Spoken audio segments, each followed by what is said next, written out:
Pour pouvoir apprécier la manière dont Jésus et l'Église vont appréhender leur rapport aux femmes, il faut d'abord réaliser quelle était la place de la femme dans le monde gréco-romain après l'exil babylonien, plusieurs siècles après. Dans le monde grec, la femme n'est pas vraiment valorisée. En Grèce, les femmes ont un double rôle, donner naissance à des fils en bonne santé et devenir des instruments de plaisir pour les hommes. La femme était pratiquement vendue comme esclave à son mari, bien qu'elle gardait un contrôle partiel sur sa dot. Elle n'avait en général pas d'éducation, sauf pour des tâches ménagères, et elle ne prenait en aucun cas part à la vie politique. Elle était considérée comme une propriété, qu'elle soit épouse, maîtresse ou esclave. Les mariages sont des mariages arrangés entre familles. D'ailleurs, les hommes considèrent que pour vivre l'amour, il faut sortir du couple marié. Il faut aller voir d'autres femmes. On a pas mal de textes grecs qui insistent sur ce point. Il faut noter aussi qu'à cette époque, la religion des hommes et celle des femmes étaient deux mondes absolument différents, disparates, souvent séparés par de la suspicion et même de l'hostilité. Les femmes adoraient des divinités différentes, dans des temples différents, à des moments différents. Et bien sûr, il existait plusieurs cultes où la femme était instrumentalisée au travers de célébrations sexualisées. Alors, on peut citer, pour montrer le peu de considération faite aux femmes, on peut citer quelques grands philosophes grecs. Pythagore. 3 choses sont à craindre par-dessus tout: le feu, l'eau et la femme. Platon. Platon, il plaint l'homme qui doit se réincarner dans le corps d'une femme. Aristote considère que les femmes sont des hommes imparfaits et toutes sont sans valeur. Solon considère qu'elles n'ont été créées que pour la commodité des hommes. Dans la haute société romaine, la matrone a un peu plus de liberté. Mais dans le peuple, on applique des principes assez proches de ce qui se faisait en Grèce. Côté israélite, au 1er siècle de notre ère, la femme juive ne participe pas à la vie publique. Dans les villes d'ailleurs, elle ne peut sortir de chez elle que le visage couvert de 2 voiles, selon certains textes. 2 voiles, sinon son mari avait le devoir de la répudier. Dans la rue, on ne la salue pas, on ne lui parle pas. Les jeunes filles correctes ne dépassaient jamais le seuil de la maison paternelle, et les femmes mariées n'avaient pas vraiment plus de liberté. Même à l'intérieur de la maison, les femmes et les jeunes filles devaient éviter tout contact avec même les hommes de leur propre famille. Alors c'est vrai, ces éléments étaient surtout mis en place dans la haute société citadine.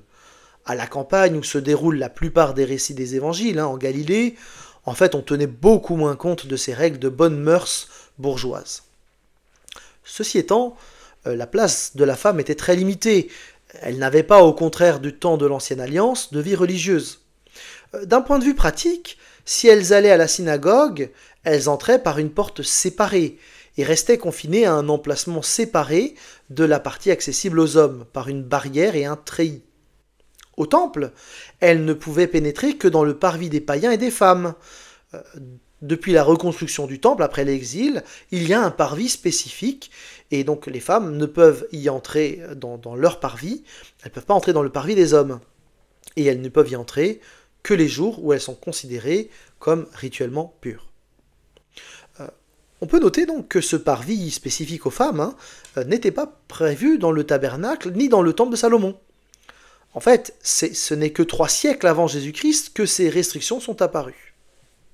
Enfin, plus important encore, les femmes n'étaient pas tenues de respecter les 613 commandements. Certains rabbins avaient même un mépris immense pour les femmes. On peut citer ici le traité Sota, que l'on brûle la Torah plutôt que d'en communiquer les enseignements à une femme. Apprendre à une fille la Torah, c'était considéré comme la conduire au libertinage. Et la naissance d'une fille était considérée comme un malheur, et à l'inverse, la naissance d'un garçon, compris comme le signe de la faveur divine. On peut encore mentionner la prière du matin de tout juif. « Béni sois-tu, Éternel, de ne m'avoir pas fait naître païen, ni esclave, ni femme. » Une prière que l'on a retrouvée plusieurs fois dans les écrits d'alors. Flavius Joseph, l'historien du 1er siècle, résume le tableau qui est dressé par ces différents éléments. La femme, dit la loi, selon lui, est inférieur à l'homme en toute chose. Évidemment, avec ce contexte, on se rend compte que le contraste avec le Nouveau Testament est particulièrement saisissant. Dans les évangiles, on a compté 40 références à des femmes.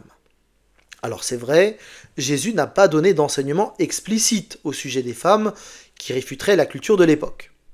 Mais sa pratique, elle est franchement à contre-courant de ce que faisaient les rabbins de l'époque, qui n'enseignaient que des hommes et qui ne toléraient pas les femmes parmi leurs disciples.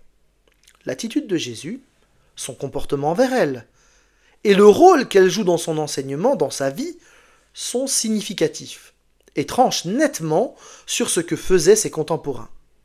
Et il faut en tenir compte. On ne peut pas balayer ces données-là d'un revers de la main. Jésus n'enseigne pas au sujet de la place de la femme, c'est vrai, mais il ne fait pas non plus d'enseignement au sujet des esclaves. Et donc plusieurs théologiens invitent à comparer la situation des esclaves avec celle des femmes. La plupart des théologiens affirment que Jésus et les apôtres, qui ont été inspirés pour mettre par écrit le Nouveau Testament, n'ont pas condamné l'esclavage clairement, mais ils ont initié une pente qui allait vers l'abolition de l'esclavage. Dans leur contexte, il n'était pas possible d'abolir l'esclavage. Mais en suivant leur exemple, à la lumière de l'Évangile, on devait y arriver tôt ou tard. Et donc certains rebondissent sur cette idée en affirmant que Jésus et tout le Nouveau Testament ont aussi initié une pente qui devrait aboutir à l'égalité des sexes dans la société et aussi dans l'Église. Alors évidemment, on n'est pas obligé de suivre ces théologiens, mais il faut reconnaître que le contraste entre la culture de l'époque et la pratique de Jésus et ensuite de l'Église est quand même très marquante. Matthieu commence son évangile par une généalogie tout à fait étonnante. On trouve 4 femmes qui ont été choisies comme instruments du Saint-Esprit et qui sont valorisées dans le texte. Et ce ne sont pas des matriarches.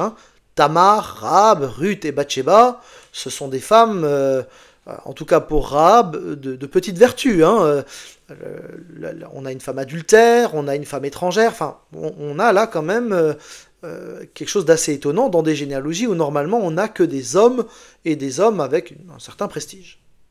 De la même manière, Luc présente 3 femmes remarquables autour de la naissance de Jésus. Marie, Élisabeth et Anne. Et au passage, on peut noter que Anne est une prophétesse dans la lignée de celle de l'Ancienne Alliance et qu'elle est mise en parallèle de façon explicite avec Siméon. Les évangiles mentionnent en fait une quinzaine de femmes que Jésus-Christ a guéries, enseignées, relevées, défendues, louées ou dont il a accepté le soutien financier, se mettant sous leur dépendance financière quelque part. Plus étonnant encore, Jésus les appelle filles d'Abraham en Luc 13, en leur donnant ainsi, ce qui est une révolution pour l'époque, le même statut qu'aux hommes, fils d'Abraham. Elles sont membres de plein droit du peuple de Dieu. Dans la pratique, des femmes suivent Jésus. Et là encore, c'est quelque chose de tout à fait unique et étrange. C'est à la tête d'un groupe itinérant mixte que Jésus sillonne la Galilée. Et d'ailleurs, on peut noter que ce groupe mixte n'a jamais eu d'histoire. Je ferme la parenthèse. Alors, probablement que l'un des textes les plus significatifs est le texte de Luc 10, les versets 38 à 42.